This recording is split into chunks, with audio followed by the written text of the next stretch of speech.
जैसे किसी को धन का अभिमान होता है, विद्या का अभिमान, कुल का, बुद्धिमत्ता का, कई तरह का, लेकिन धन्य भाग है जिनको ये अभिमान आ जाए, हम श्री श्यामाजू के बल अभिमानी, श्यामाजू का अभिमान आ जाना, ये परम पावन अभिमान है, ये त्याज्य नहीं है। जैसे गोस्वामी जी कह रहे, ये अभिमान भूल कर भी हमारे हृदय से कभी ना जाए, ये भरा रहे कि सियाराम स्वामी हो मैं उनका सेवक, अस अभिमान जाई जनि भूरे, मैं सेवक रघुपति पति मोरे, मैं सेवक रघुपति पति मोरे।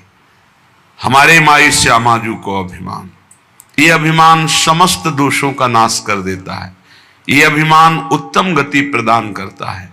इस अभिमान का फल क्या है? निरखत रहूं पलक नहीं बिसरूं। जैसे देहाभिमान में हम कभी शरीर का बैठकर चिंतन ध्यान करने की चेष्टा नहीं करते, हर क्षण स्वाभाविक चिंतन होता है, हर क्षण ये हमारे ध्यान में बसा रहता है तदात्म भाव से, मैं पुरुष हूं। देखो शयन के बाद जब हम उठते हैं तो इस तदात्मका का फल देखो कि हमको ये नहीं सोचना पड़ता कि मैं स्त्री हूं कि पुरुष हूं, मैं कौन हूं, वो तत्काल अभिमान जागृत रहता है।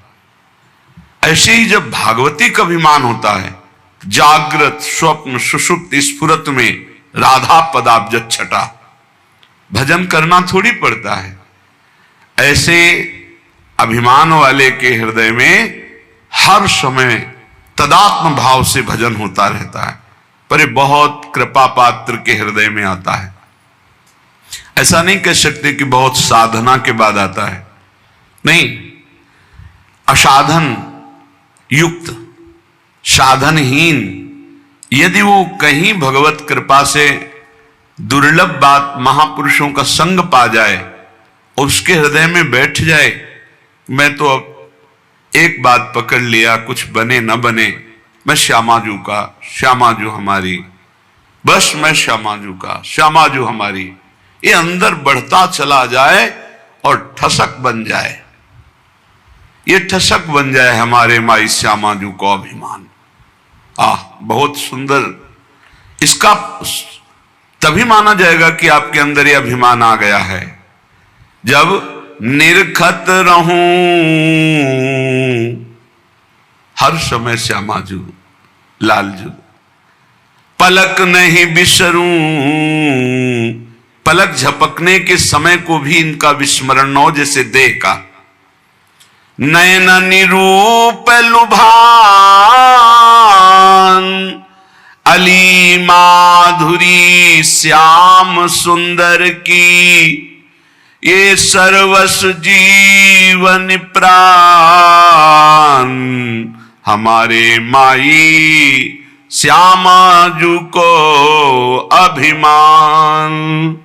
ये लाडली जू लालजू की जीवन सर्वस्व प्राण है और हम आश्रित जनों के प्रति अत्यंत वात्सल्य सिंधु उमड़ता रहता है, दासी वत्सला कर ही राधा। इसलिए इस कलिकाल में और कोई विशिष्ट साधन बन जाए बड़ा भाग्यशाली, पर हम प्रणाम करते हैं उसको। हमें हमारा साधन भी श्यामाजू हैं और हमारे साध्य भी श्यामाजू हैं। अगर साधन और साध्य श्यामाजू हैं तो असाधनों की सामर्थ्य नहीं कि प्रवेश कर सके, और जहां असाधनों का प्रवेश नहीं तो जीते जी वो जीवन मुक्त परम पद आनंद में है, उसे कोई परम पद और नहीं चाहिए। जो हर समय प्रिया प्रीतम को निरखता रहता है, हर समय उनके सुमिरन में रहता है, उनकी ठसक में रहता है, इससे बड़ा परम पद और क्या हो सकता है। इसलिए बहुत बढ़िया अवसर मिला है श्री श्यामा श्याम के हेतु की कृपा से। जो मानव देह की सार्थकता का स्वरूप है वो हमें मिल चुका है। श्रीधाम वृंदावन का आश्रय, रसिकों का संग, परोपकार की भावना, निरंतर नाम जप, ये सबसे ऊंची स्थिति में पहुंचा देगा। परोपकार की भावना और निरंतर नाम जप का अभ्यास श्री धाम वृंदावन का आश्रयवास जो सौभाग्य मिले, इसी से बहुत अध्यात्म की ऊंचाई पर आप चढ़ जाएंगे। अन्य स्पर्श मत करो, अन्य साधन स्पर्श मत करो, इसी से आप आगे बढ़ जाओगे। सब साधनों का फलीभूत साधन है। जैसे नौ भक्ति में जो नवी भक्ति आत्मसमर्पण है, वही यहां कही गई है। यहां से प्रारंभ, हमारे माई श्यामाजू को अभिमान, हमारे माई श्यामाजू को राज। यहां पूर्ण आत्मसमर्पण है, पूर्ण प्रपत्ति है, पूर्ण शरणागति है। जहां आत्मसमर्पण हुआ तो पाई रस भक्ति गूढ़ जुग जुग जग दुर्लभ भव इंद्रादि विधिम। ये बड़े बड़े ईश्वर कोटि के लोगों को भी जो प्रेम लक्षणा भक्ति दुर्लभ है वृंदावन नित्य विहार रस की, वो राधा किशोरी के चरणों में आत्मसमर्पण करने से पाई रस भक्ति गूढ़ जुग जुग जग दुर्लभ भव इंद्रादि विधिम आगम अरु निगम पुराण अगोचर सहज माधुरी रूप निधिम। ये आगमों में, निगमों में, पुराणों में जो अगोचर रूप माधुरी है, वो बहुत सावधानी पूर्वक अपने अहम को केवल श्री जी के चरणों में समर्पित करना है। श्रीपाद प्रबोधानंद जी महाराज कह रहे हैं, वृंदावनस्य महिमा न ही मादृश गोचरः बबंद स्वगुणैर दिव्यैर यत् श्रीमत्पुरुषोत्तमम्। मैं कैसे महामहिम वृंदावन की महिमा का वर्णन करूं, पार नहीं पा रहा हूं। अगोचर महिमा है। ये पुरुषोत्तम प्रभु श्री कृष्ण को और लाडली जू को अपने अधीन किए हुए है, इसकी कितनी महिमा वर्णन करूं। जो अखिल कोटि ब्रह्मांड नायक परम पुरुष प्रभु श्री कृष्ण और उनके हृदय का मूर्तिमान प्रेम प्रियाजू, इनको अधीन किए हुए हैं। फिर कैसे वर्णन करूं। वृंदावन की महिमा वर्णन करने में बड़े बड़े महापुरुष कंपायमान हो जाते हैं, प्रेम शिथिल हो जाते हैं। क्योंकि एक शोभा हो तो देखकर वर्णन करे, प्रतिपल नवम नवम शोभा। सबको आनंद प्रदान करने वाले प्रभु श्री कृष्ण आनंद समुद्र, और आनंद समुद्र को आह्लाद देने वाली श्री लाडली जू, और लाडली लाल को आनंद देने वाला वृंदावन, कैसे महिमा वर्णन करे। जब लालजू की महिमा को वेद नेति नेति कहते हैं, फिर राधा तत्व तक तो पहुंची नहीं, वेद पुराण निगम आगमों की। फिर ऐसे श्री किशोरी किशोरजू को अपनी शोभा अपने आनंद से लुभायमान किए हुए है। ऐसे महामहिम वृंदावन का कैसे वर्णन करूं। अत्युन्मद महाप्रेम रस सारई सुसंभृतम आत्मवत् स्वीय सकल भज वृंदावनम बनम।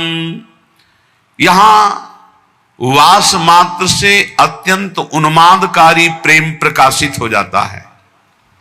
वास मात्र से अत्यंत उन्मादकारी प्रेम प्रकाशित हो जाता है। यहां खग मृग पशु पंछी जड़ चैतन्य जितने हैं, ये आत्म स्वरूप है, ये भगवत स्वरूप है। यहां व्यवहार की सत्ता नहीं है, यहां परमार्थ की सत्ता नहीं है, ये प्रेम की सत्ता है। यहां सब प्रेम में है। इसलिए किसी से भी ऐसा कोई व्यवहार न बने जो सांसारिक हो, जो लौकिक हो, जो अपराध भावना प्रस्तुत कर दे, हृदय को मलिन कर दे। ये देखो क्या कर रहा है, ये क्या कर रहा है, ये सब प्रेम में है। अत्यंत उन्मादकारी प्रेम वास मात्र से प्रकट हो जाए, ऐसा महिमा है वृंदावन की। पर हम यहां के जड़ चैतन्य में दोष दृष्टि करके अपने हृदय को कलुषित करते रहते हैं।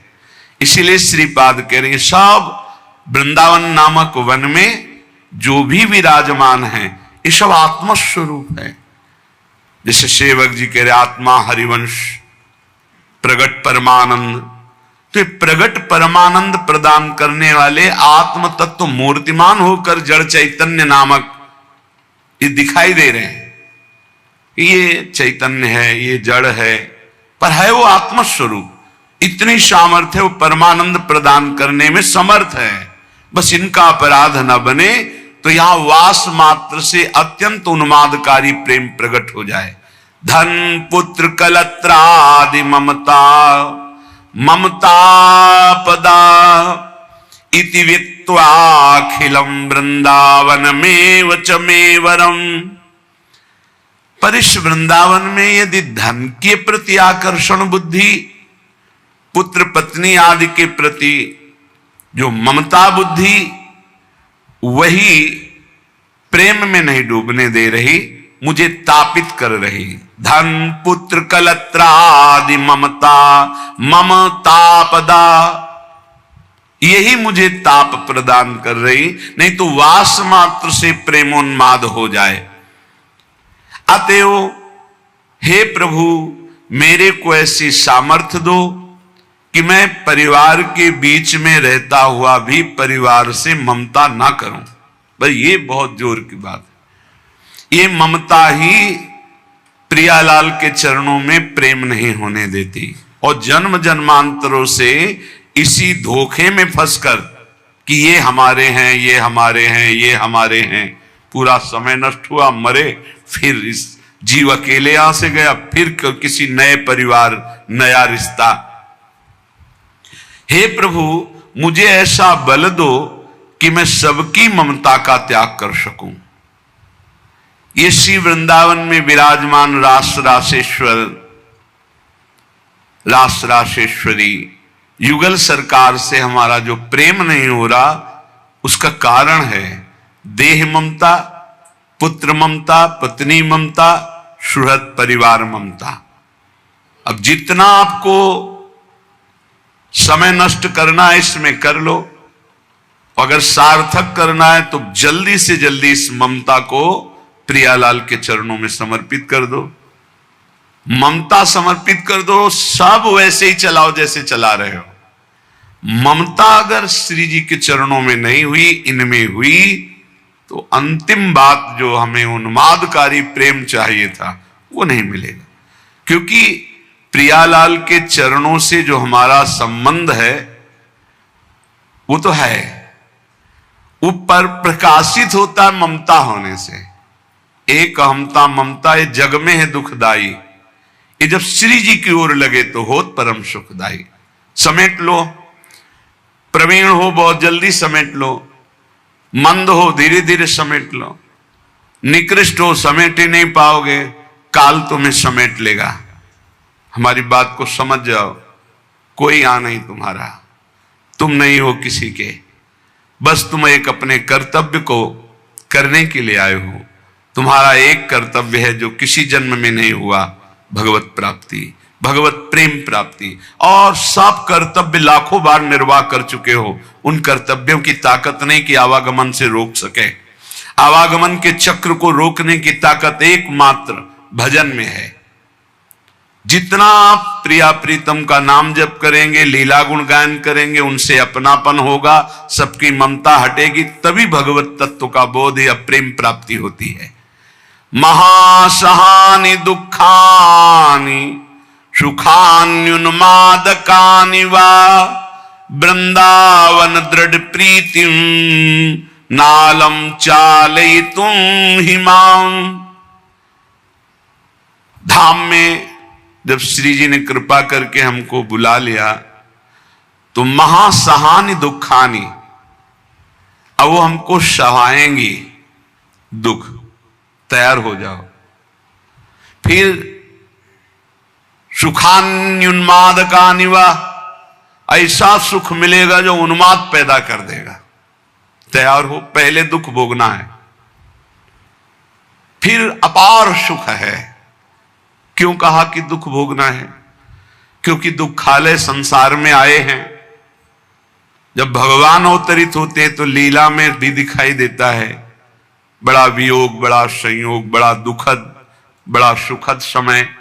एक समान तो बाहरी परिस्थिति में नहीं दिखाई दिया, अंतर में तो एक ही है, एक समान है, सम है, पर व्यवहार में कभी संयोग, कभी वियोग, कभी दुखद परिस्थिति, कभी आनंदमयी परिस्थिति।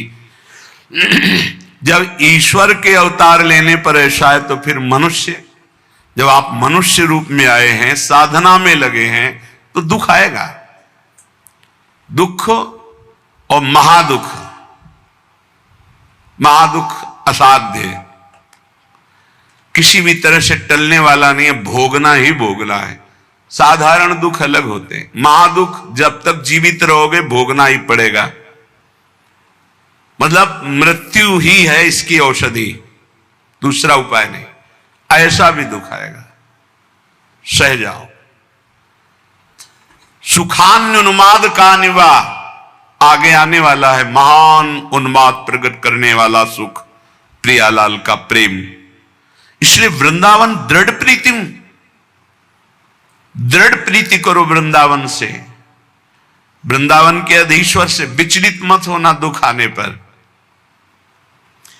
क्योंकि हमारे कर्म ही हैं और कोई नहीं। हमारे ही कर्म हैं जिनको हमें भोगना ही पड़ेगा।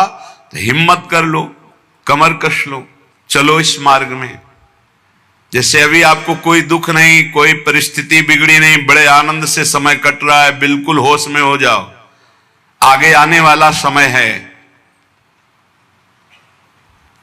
एक भगत जी से जब हम बात करते तो उनसे कहते भजन करो, तो कहते हाँ हाँ ऐसा करो, हाँ हाँ। अब जब गिरा समस्या का तो होश उड़ गए, चेहरा उड़, वो शांति, वो प्रसन्नता सब गायब। क्यों? पहले से तैयार नहीं थे ना, उस दुख के लिए तैयार नहीं थे। इसलिए रोज सत्संग में आपको तैयार करते हैं।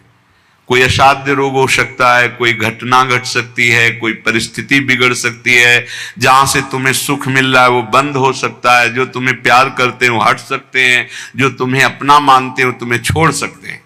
ये सब पहले दिमाग में रख लो, ये बहुत अच्छा रहेगा, बहुत पक्के हो जाओगे। जब घर से निकले तो जन्मभूमि से थोड़ा ही निकले थे कि मन ने डरवा दिया, भोजन कहां करोगे, कौन देगा भोजन का। ये तो अभी तो शुरुआत ही हुई, किसने हमारा साथ ही देना बंद कर दिया, बिल्कुल घबराहट पैदा कर दी। कहां रहोगे, कौन तुम्हारा पालन पोषण करेगा, कौन तुम्हारी रक्षा करेगा, इतने प्रश्न उठा दिए, पर कदम नहीं रोका, खड़े नहीं हुए, भागे।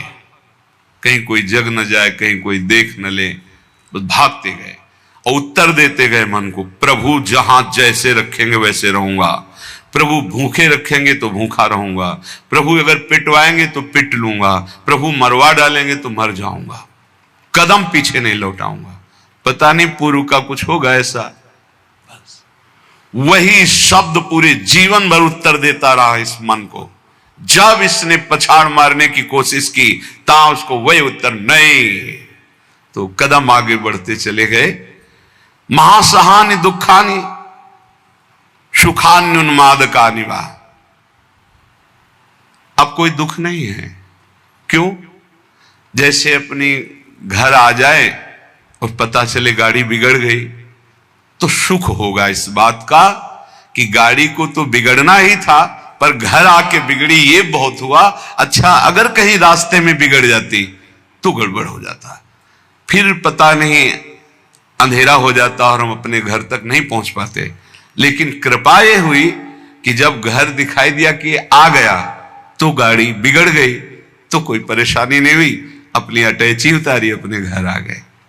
ऐसे महासुखानी, पक्का विश्वास करो, यदि आप पहले से तैयार रहोगे दुखों से लड़ने के लिए, तो आप कभी प्रश्न नहीं करोगे कि हमारे साथ भगवान ऐसा क्यों कर रहे हैं। और अगर ये प्रश्न आ गया कि हमारे साथ प्रभु ऐसा क्यों कर रहे हैं, तो ना आप शरणागत हो और ना आप भगत हो। ये प्रश्न भक्त के हृदय में नहीं होते, बहुत बार सुन चुके हो। ये प्रश्न नहीं होते कि आपने दुख क्यों दिया, आप तक किसी भक्त के मुख से ऐसा नहीं निकला, आपने ऐसा क्यों किया, ये प्रश्न नहीं निकला। ये प्रश्न निकलता है जिसकी शरणागति पुष्ट नहीं होती, जिसका आत्मसमर्पण नहीं होता। तो हम पहले से महापुरुष जनों के वाक्यों से पुष्ट करते हैं, यदि आपको अभी शरीर स्वस्थ है तो खूब भजन कर लो, आगे दुख आने वाला है। लिख लो अपने लोगों की क्या भजन साधना है, जो रात दिन दिव्य भजन करते रहे। उनके जाते जाते शरीर में पूज्यपाद उड़िया बाबा जो 18 घंटे पद्मासन, 18 घंटे एक आसन में बैठे, उन महापुरुष के गुदाद्वार में ऐसा चटक गया था। वो जो भी नाम हमें तो याद नहीं है, ये इन नामों में नहीं है जो अभी लिए जाते हैं, गुदा रोग से संबंधित जो बड़ा पीड़ा देने वाला रोग होता है, पर वो होता इन्हीं गुदाद्वार के अंतर्गत, बहुत पीड़ा।